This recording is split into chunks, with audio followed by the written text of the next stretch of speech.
This is 7 National News, and in our top story, UAE Vice President, Prime Minister and ruler of Dubai, His Highness Sheikh Mohammed bin Rashid Al Maktoum, announced the launch of the national campaign Let's Preserve the Legacy and extended an open invitation to the community to contribute historical items to the Etihad Museum, which will be officially inaugurated during the UAE National Day celebrations in December later this year.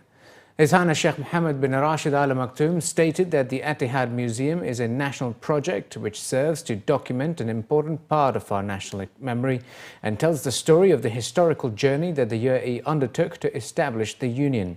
Our shared duty towards our country is to contribute to the documentation of the historical milestone, which marks the very beginning of the UAE's glorious march towards progress. In addition, we should collectively support the effort to showcase historical objects related to the establishment of the Union of the United Arab Emirates.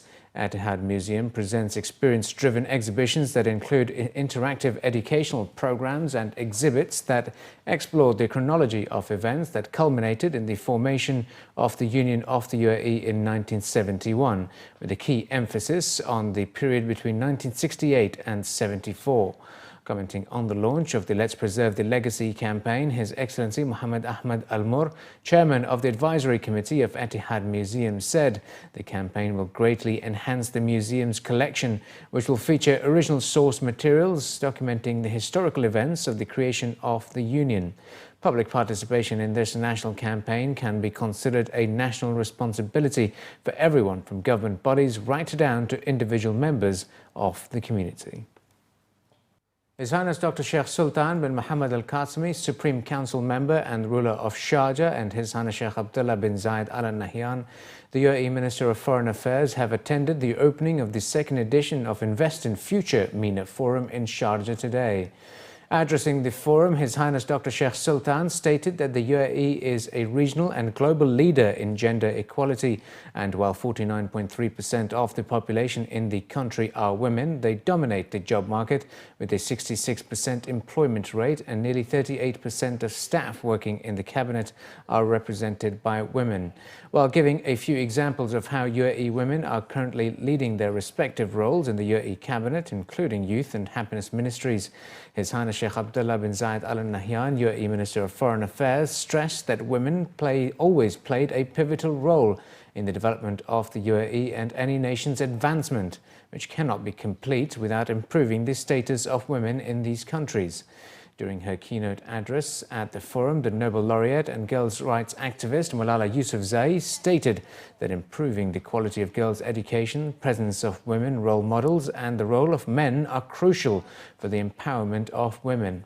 At a time when the Arab world is currently facing a major refugee crisis, Malala highlighted that women can play a key role in bringing peace and stability in the region, and this can only be possible if the world is committed to providing them a voice and strengthen their capacities. We need women role models. In grade 4, I remember that I could only think of women as doctors, teachers, or otherwise housewives, nothing else. But when I saw women role models, it broadened my vision. I saw Benazir Bhutto as a woman leader and twice the Prime Minister of Pakistan. I heard about women athletes, women astronauts, women artists, women entrepreneurs, and many more leading roles that women were taking.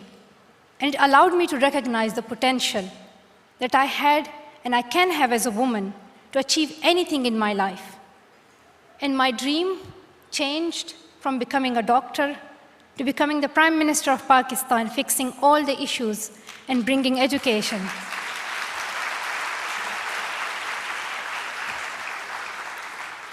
And now, my dream is to spread a global movement for girls' education and empowerment of girls advocates through the Malala Fund.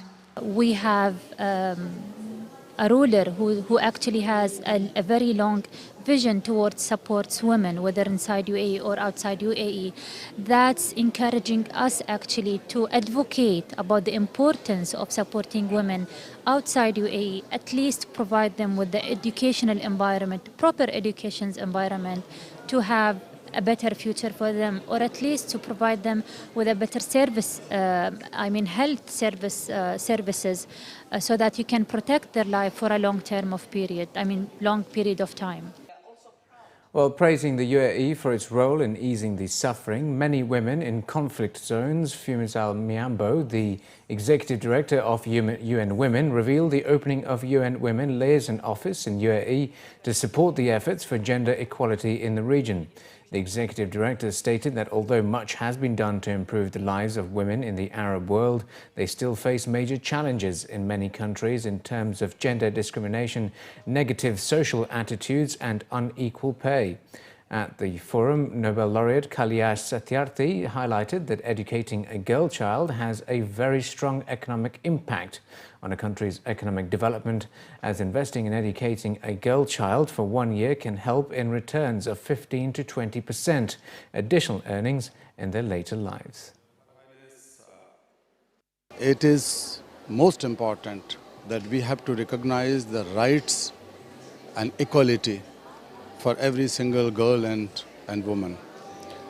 If one girl is in danger, then, in my opinion, the entire humanity is in danger. If one girl is left behind, then the humanity is left behind. If one girl is deprived of freedom, then we cannot call ourselves civilized and cultured. Every woman, every girl should have the fundamental right to freedom and education. The UAE and the region has to engage men and boys in order to break the stereotypes that impact negatively on women and girls.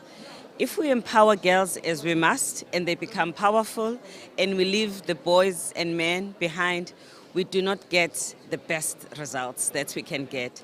So by empowering men and boys, we make sure that fathers, uncles, brothers, employers respect the rights of women and they become promoters of gender equality in their own rights.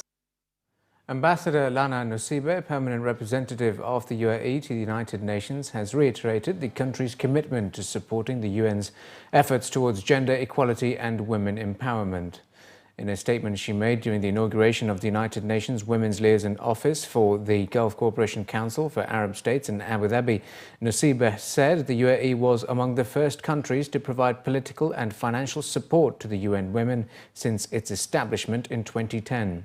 She added that through its membership in the UN Women's Executive Board for 2 consecutive sessions, the UAE has been playing a pivotal role in setting the international organization's strategic plan. The UAE's Foreign Ministry is warning travellers to the United States to make sure not to carry electronic devices containing illegal or obscene materials. The alert comes after US authorities said they would impose new security measures at airports.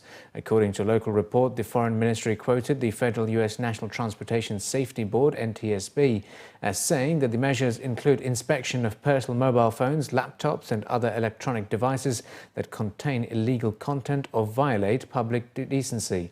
It was not immediately clear whether the UAE Foreign Ministry was referring to new US security measures or reiterating existing restrictions.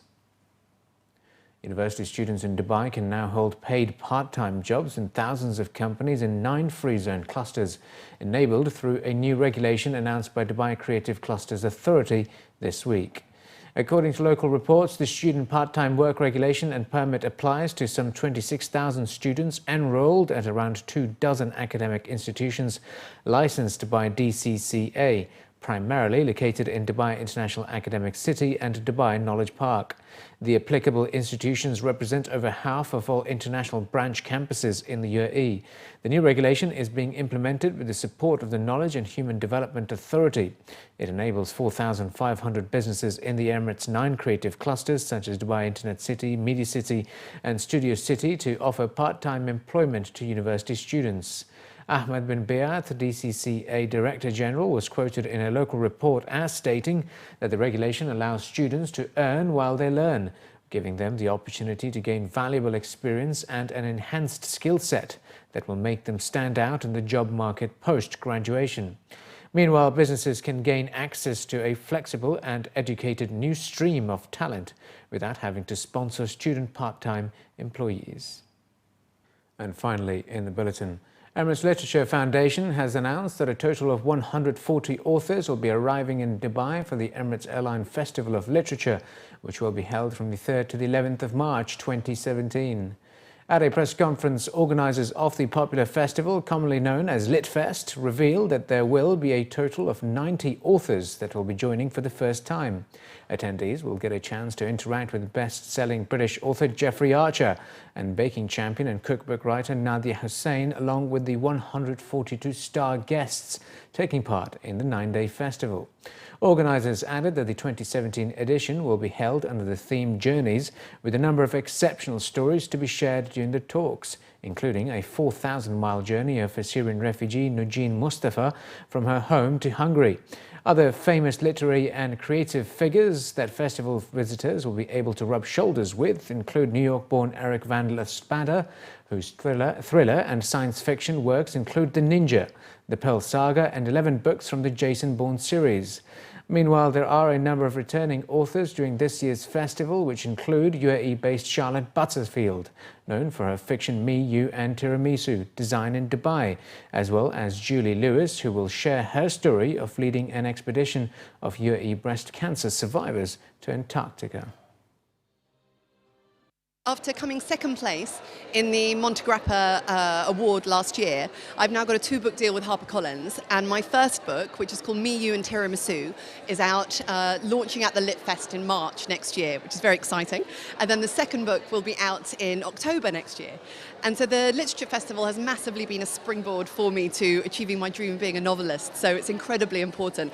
After many years of being a keen follower of the LitFest and always coming to the different workshops and events, I'm so thrilled to be part of it next year. I totally believe in the power of that readers are leaders, and to experience, to get behind the minds of authors from around the globe, but also local authors that have been living, working and dreaming in the UAE. It's certainly the land of opportunity. So to be able to share local authors mixing with international authors is very, very powerful. Aside from the lineup of authors and speakers, Emirates Literature Foundation Chief and Festival Director Isabel Abul Houl said that this year's festival would have plenty to offer for all ages. Organisers are planning signings, readings and workshops with the authors, as well as writing competitions and an inter-school quiz for younger readers. We have 5 days of education days where the 140 plus authors will go out into the educational community, visiting schools and colleges and inspiring young people to pick up a book and read for pleasure, to answer their questions, to set them on the journey of becoming a writer. So we have so much planned for next year. Too much for me to tell you shortly. So I would advise you to go onto the website, check out what we're doing, what we've got, and sign up for our newsletters, become a foundation friend. There are all sorts of things you can do. With this 9 year, I think the celebration of the theme Journey says it all. This is a never-ending journey, and I'm sure the destination will be happiness and better understanding for this world, and eventually people appreciate the tolerance that we all need and must have in this part of the world, so we can be a shining example for the rest of the world.